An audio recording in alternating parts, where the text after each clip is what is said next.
pharmaceutical scientists. It is my pleasure to host this special series of interviews with individuals who are recognized for their innovations and contributions to the pharmaceutical sciences. Speaking on behalf of the AAPS Distance Learning Committee, one of our goals is to develop a series of videotapes in which we invite eminent pharmaceutical scientists to discuss their points of view and their own significant contributions to the events, issues, and challenges that have shaped the direction of the pharmaceutical sciences. We will also explore their perspectives on where the pharmaceutical sciences are headed in the future. Today it is our pleasure to have the opportunity to visit with Professor Wolfgang Sadee of The Ohio State University. Wolfgang, welcome. Thank you very much. I'm very pleased to be here. So Wolfgang, maybe it would be good to start off with how you became a pharmaceutical scientist and what was the impetus behind all that. I think this was quite easy because my father had a pharmacy in Berlin. And so when it came to this decision what to study, I was either into biological sciences or so, or my father said he can take over the pharmacy. So I said, okay, I study pharmacy. That was the reason. But then pharmaceutical scientists. Yeah, well, after studying pharmacy, I was then already starting to actually manage the pharmacy. And it occurred to me that maybe I'm more interested in actually continuing going for a PhD.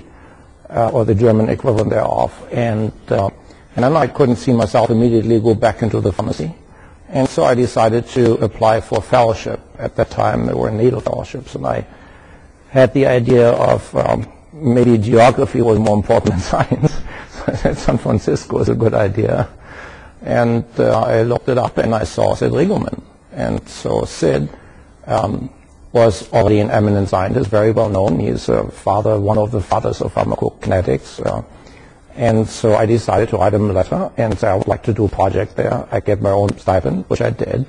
And so that's how I came to study at UCSF in San Francisco. And the year was spectacular. I think I ended up with 8 papers.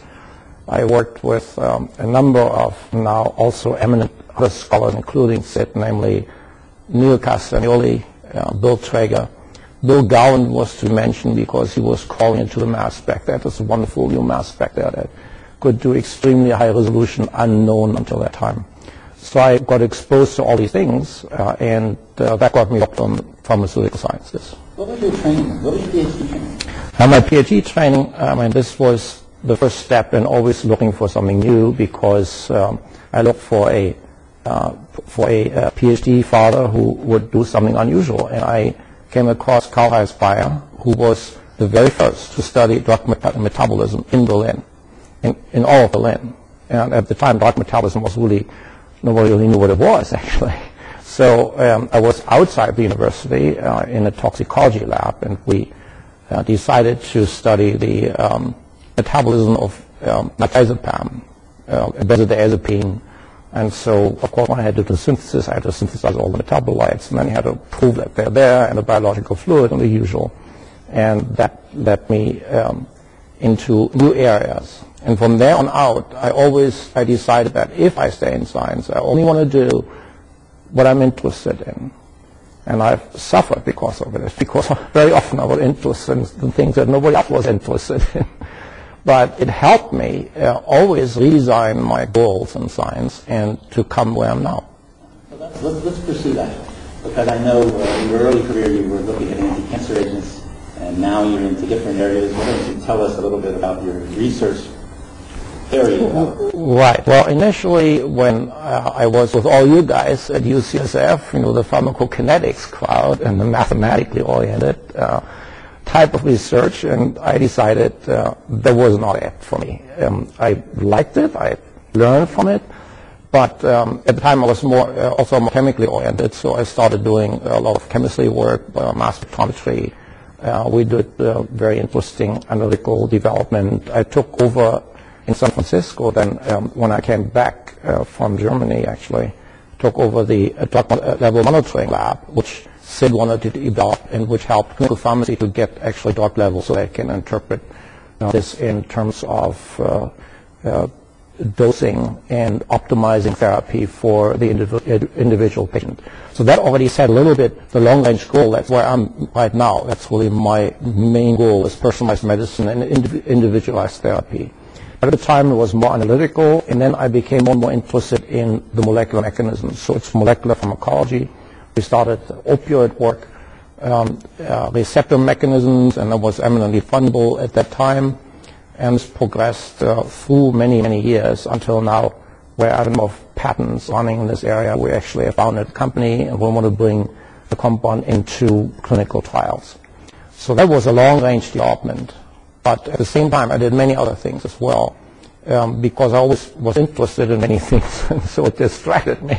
But I think it was good, because eventually all these experiences, some of which did not yield high-impact work, did impact on me and educated me as to how I'm going to go forward. And so these were more and more into also bioinformatics area. I was very interested.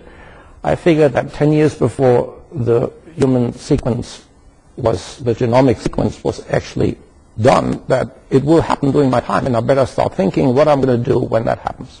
And so this was another guiding post for me, that over the years I developed ideas what I'm going to do when this happens. And so out of that then came the pharmacogenomics interest that I'm pursuing now.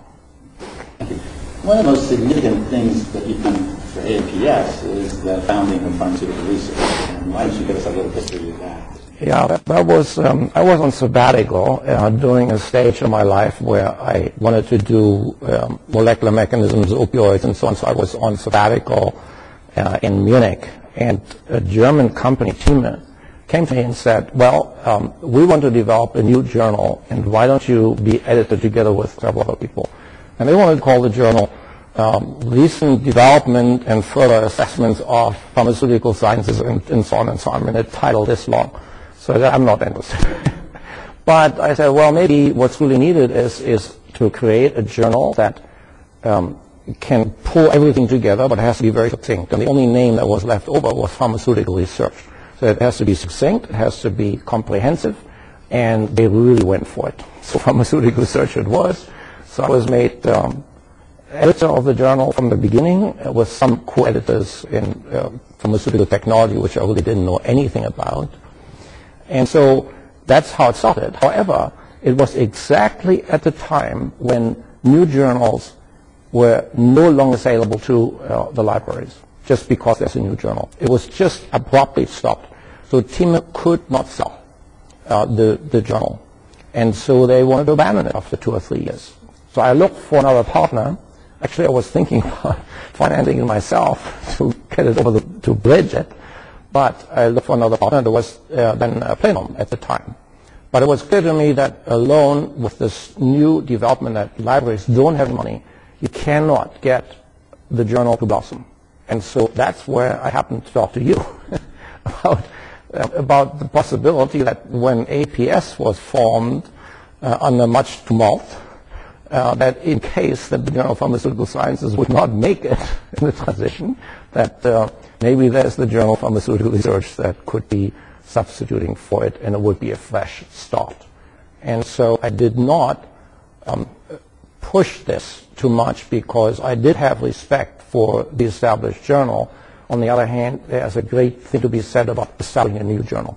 And so that's how pharmaceutical research came about, and that's how it became then the flagship journal, if you wish, for AAPS. Yes, it's a great success, and it's in very much part due to your efforts, and so you are to be congratulated for it. So after you stepped down, though, as editor of pharmaceutical research, then your impetus was to start the AAPS journal. Tell us about that.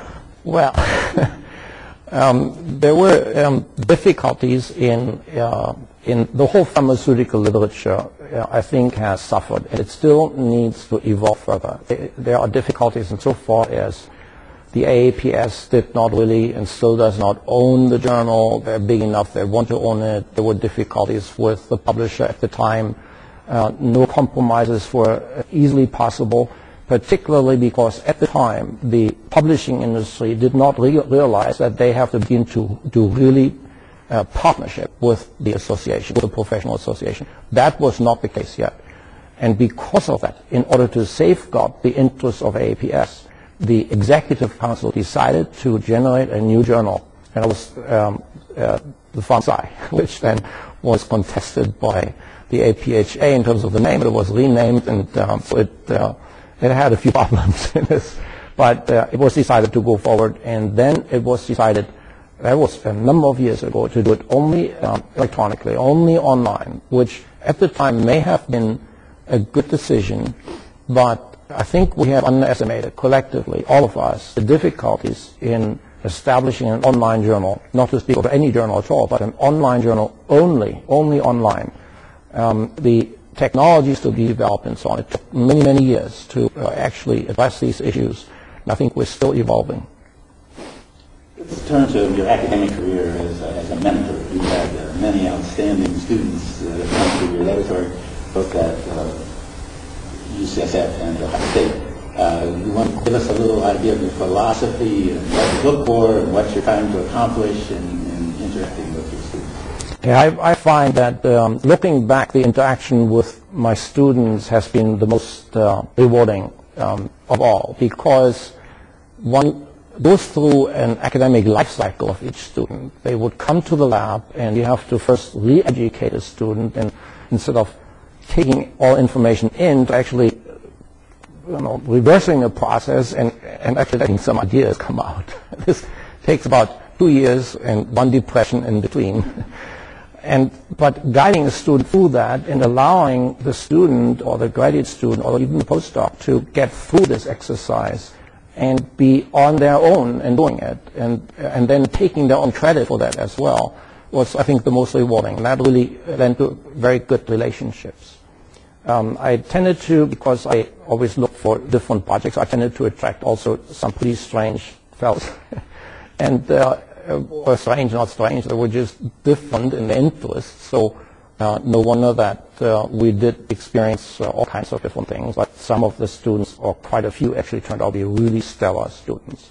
And I remember Victor Yu started out and was just extremely busy, 10 projects at the time. And he then, when he left, he was the first to clone the RXR receptor, which is a co-receptor for retinoic acid and many of the other nuclear receptors, and it was a landmark. He was the first, the senior author, the first author on the first paper on this, which was the landmark papers on that year. So really a stellar accomplishment. Similarly, I had Carrie Mullis come through. Well, that was really more of a diversion in interest, but Carrie was intrigued me because he always had unusual ideas. He didn't want to do anything the conventional way. I mean, I was still halfway in the camp of the convention is good, but there was nothing. And so he either accomplished nothing or a great